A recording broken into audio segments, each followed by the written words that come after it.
It is July 17th, which means a month tomorrow I leave for Japan. And that thought is absolutely terrifying. And so my summer's basically over. I'm just preparing now for school. I just want to be there because this is like, this is really, really stressful. I have tried to make this video like 3 times, and every time I've gotten to a certain point, I've been like, that's stupid, and then I've just scratched it out and restarted the video. Welcome back to my channel. My name is Lydia. Today I'm filming outside because it's lovely and the sun's going down and the light inside is really bad. Can we just take a moment to appreciate the sky?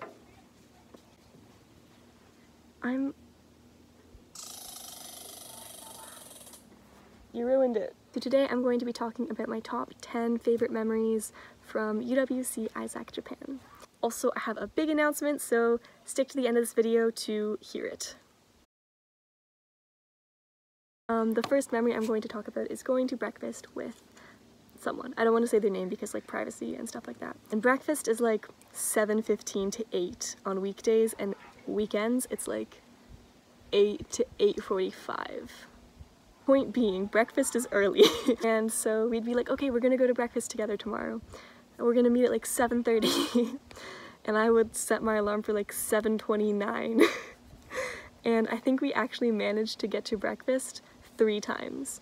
The other like 15 times that we tried to do it, I would be asleep or she would be asleep or we would both be asleep. But it was just really nice because we kept trying, and because when we did go to breakfast it was awesome. She would be like all stylish and like ready for the day, and I would be there in like a hoodie and like short shorts and just like but it was really, really lovely, and we became a lot closer, and we're actually going to be roommates next year, so I'm really excited about that. Yeah. My next point sounds so like silly and cliche. It's lying in the grass with my friends, which just before you like click to another video, just give me a second to explain. ISAK has, so there's like one main road on campus, right? And then there's like grass on either side of the road. When it's nice outside, it's just so lovely to just lie in the grass with people and just talk. I've done that a lot, but I feel like I haven't done it enough, because it's just, it goes so underappreciated when you're just lying there staring at the sky, talking about life. And it's just so lovely. I don't know how to explain it, but it's just this amazing feeling. My next favorite memory is my Tokyo trip. I think that would be much higher on the list, except for the fact that I already made a video about it, so I don't want to talk about it too much. Basically, me and like 3 of my friends, none of whom spoke Japanese, none of whom had ever been to Japan before, decided to go on a trip to Tokyo together. We got an Airbnb and booked a bus, and that was like our whole plan. Thinking of it now, I can't believe we survived, but it was like so lovely because it's like you just need to get somewhere to stay, find a way to get from point A to point B and bring some money, and it works. Like, we actually had an amazing time together. We became a lot closer, and it was nice to kind of like get that independence and feel like, oh, I can do this. I can plan a small vacation with my friends. So if you want to see how that went, I do have a video on it. I'll link it in the description below. Because yeah, that was just so much fun. So much fun. Number 7 is a trivia night that I organized. This is my favorite memory because it was fun, and also because I did not expect it to be fun. Part of my CAS project, which is like this mandatory service project you have to do, and I think all the UWCs have it. You can just kind of do whatever you want, but you have to do some kind of service for a year. And mine is called Candlelight, and it's all about spreading positivity on campus. And so anyway, we organized like the Spirit Week, which was a week of like dressing up and doing activities, and it kind of worked. But there was this one activity that we had planned, which was like a trivia night. I'm going to be totally honest, I thought it was going to be a mess, because most of the week had been a mess, which is fine. Sometimes you organize things and they're a mess. You just try again the next time. It's okay.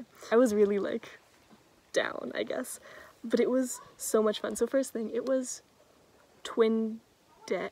I forgot what day it was, like for Spirit Week. I just remember like 2 or 3 boys showing up in like a bathrobe to dinner, they hadn't been wearing it for the rest, just to dinner. They showed up in a bathrobe. The point is they were wearing a bathrobe. It's been burned into my memory. It's like part of the mise en scène is. We had the trivia like projected onto a wall, and everyone got into it, like so into it. I have a video on my phone still of like a question being put up and everyone like yelling at it. And it was so much fun. So yeah, it was just really nice because after stressing about it so much and like having my expectations so low, it was actually a lot of fun and people actually enjoyed it. And 2 guys were in bathrobes. This is gonna be the worst video, like it's just me laughing at myself. Number 6. Anyway, number 6 is the shower room conversations. So this is like such an ISAK thing, and anyone who I've talked to will know that this is an ISAK thing because I feel like, I don't know, yeah.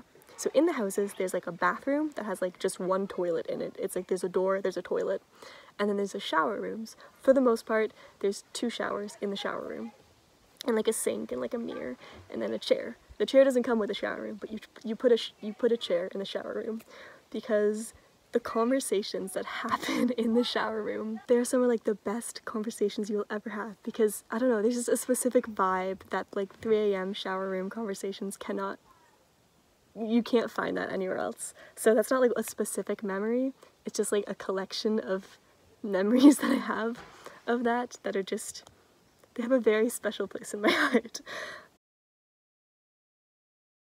If you know me in person, just skip to the next one because I've probably told you this story because everyone in my life is so sick of me telling this story, but it's just I just love this story so much.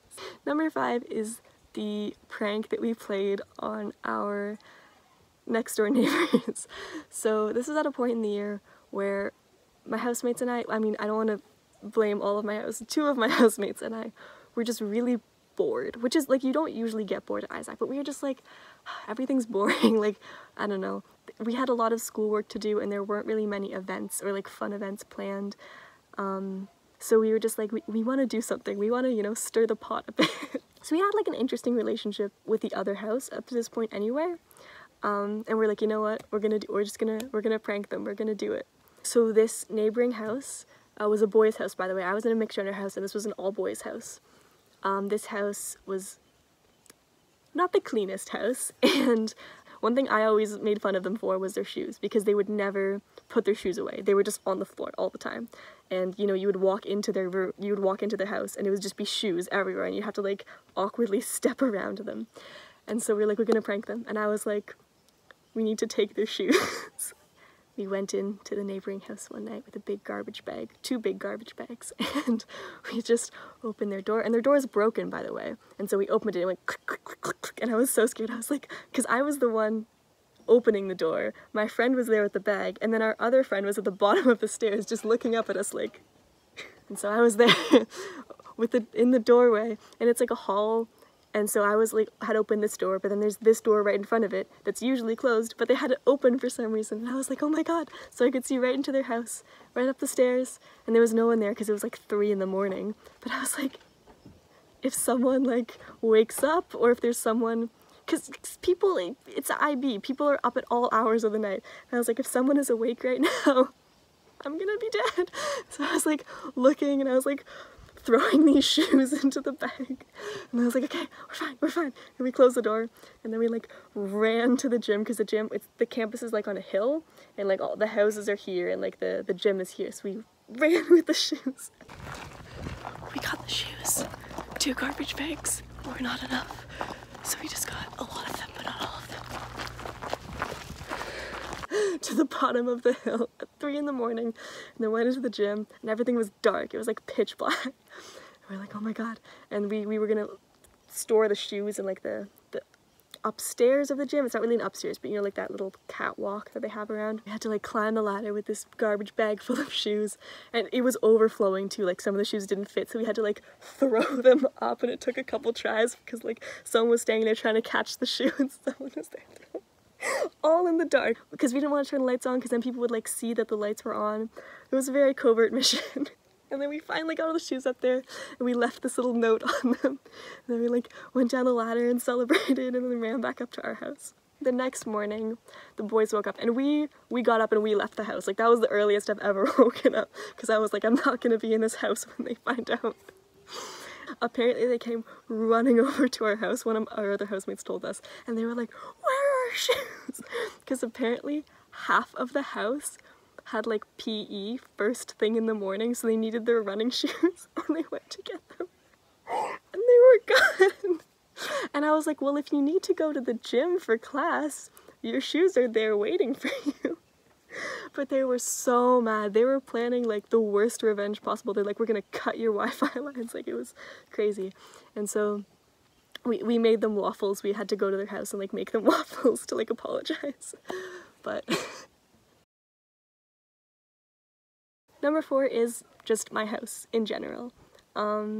I really wish I had cherished my house more, because I think I've said this in a previous video, but I went from being an only child with divorced parents, so having at most like 3 people in a house at a time, to being in a house with 17 other kids, and that was a huge adjustment for me, and I wasn't ready for it. And so there was a lot of times where I'd be like, this house is so loud, and I would just be so angry at everyone in the house, or I'd like go out into the balcony and sit in the silence and but I really wish that I had cherished them more. Not that I didn't, like, we had a lot of really good moments, but I wish that I had spent more time with my housemates, with my roommates, because everyone in my house was absolutely incredible.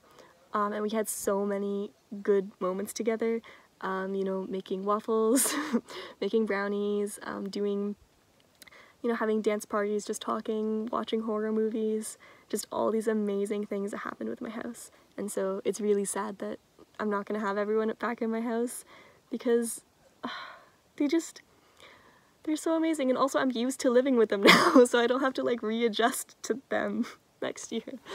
But yeah, so many good memories in my house. Number 3 is Mount Mizugaki. And so it was hard because like the outdoor ed program in general, the mountain climbing club in general, was an amazing, amazing experience that I loved. And so picking like one memory from that whole club was hard, but I did, because this was the very first time that I had led a hike. I was with one other new student leader. I was with 2 other new student leaders, but I was like taking the lead for the first part. And we had the map. And keep in mind, I'm in Japan. Everything is in Japanese. All the signs, all the maps, everything is Japanese. And I know a bit of Japanese, but not enough. And so we were there, and I was looking on the map, and we were like walking along like a highway, like a main road, and then there was like a bunch of paths off to the trail up the mountain. And I didn't know which one to take, and the map was not really clear. And I got to one, and I was like, I think this is the path. I think this is it. And it wasn't just like one trail, right? It was like this kind of clearing. It was just like this part of the woods that was like wasn't as dense. Like there was like tree, tree, tree, instead of like tree, tree, tree, tree, tree, tree, tree, right? You know what I mean? You know, in the trees? Yeah. It was like that. And then there was like a bunch of pathways that would just like go out and then crisscross and then do all this stuff.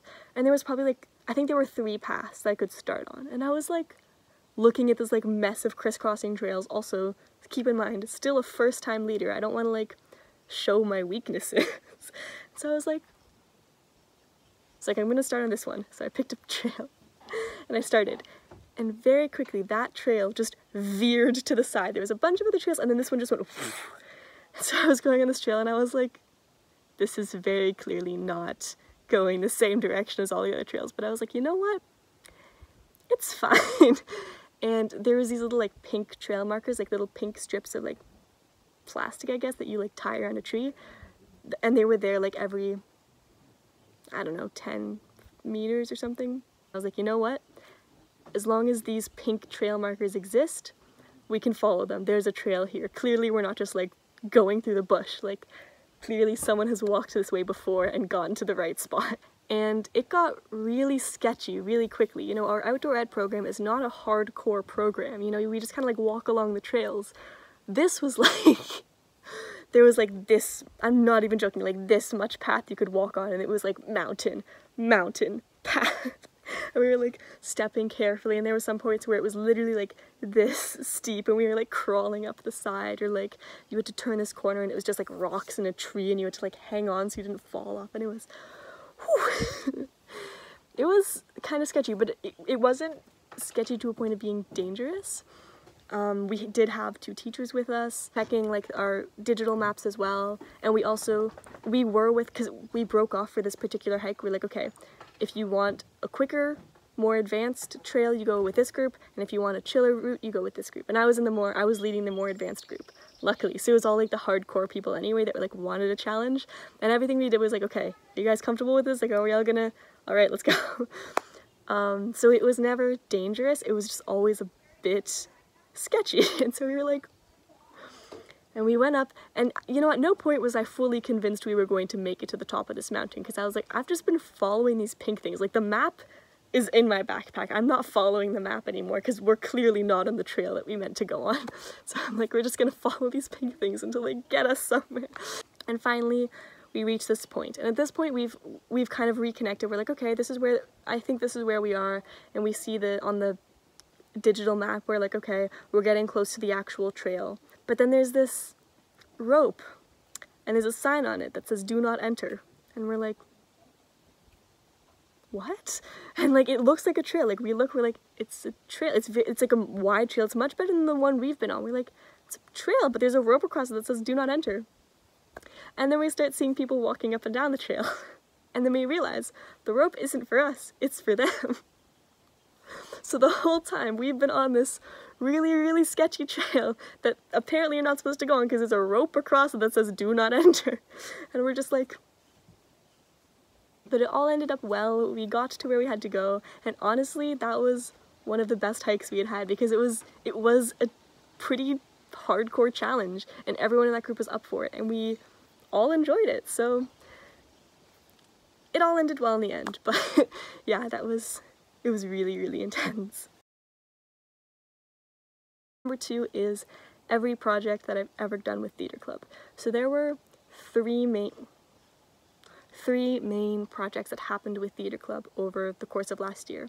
There was And Then There Were None, which was our fall show, there was a 24-hour project, and there was a musical review. And so the musical review was like a couple songs from various musicals that we performed because we couldn't do like a full musical.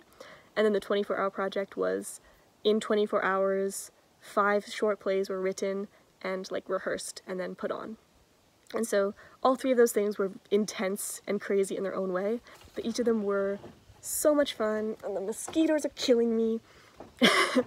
And you know, just anyone who's done theater knows like the amount of effort that you put into something is so crazy, and like the performance you do doesn't begin to like show all the work, like the months of work that put into it condensed into 1 hour. It's absolutely insane, but so rewarding, so much fun. You get so close with people. And yeah, I almost didn't join theater club, but I'm so glad I did because they have some of my best memories. You know, like running around on campus, like as the sun's setting, you know, trying to get a key to the theater to get like this black screen to set up somewhere else, or like staying like, or getting permission to like stay an hour after curfew to like rehearse an extra scene, or like all the crazy memories, like climbing out of windows and like standing in the cold waiting to climb into a different window for my cue. Yeah, there were some fun times. If you're coming to ISAK, join theater club. Okay, and number 1, my ultimate favorite memory from UWC ISAK Japan was actually COVID. So, I know that sounds a bit crazy, and there were definitely parts of COVID that I hated, like mainly saying goodbye to everyone, and you know, most of it kind of sucked. But it was actually really nice in the sense that the way that the community got together and supported each other, especially with the classes and the mess that was, and just like, okay, we got this, like we're gonna finish this assignment, we're gonna do this, you know, it was really positive, and it was a really crappy situation, and we still seemed to make the best of it. And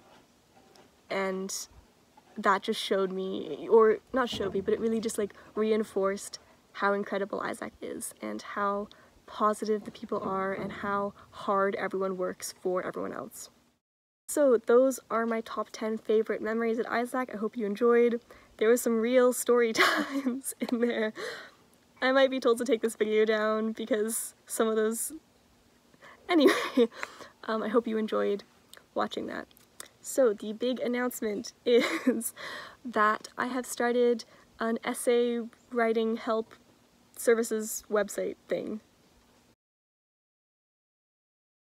I have helped a lot of people edit essays. I've also helped a lot of my subscribers with their UWC applications, and so I've decided to actually make that into a thing. You know, trying to save for uni, all that good stuff. So I have a website. I will link in the description, or if I can, I don't know, I'll figure out a way to link a website somewhere, probably in the description. But yeah, if you want me to edit your essays for you or talk through your essays, it can be for any subject, or, you know, an application to UWC or somewhere else.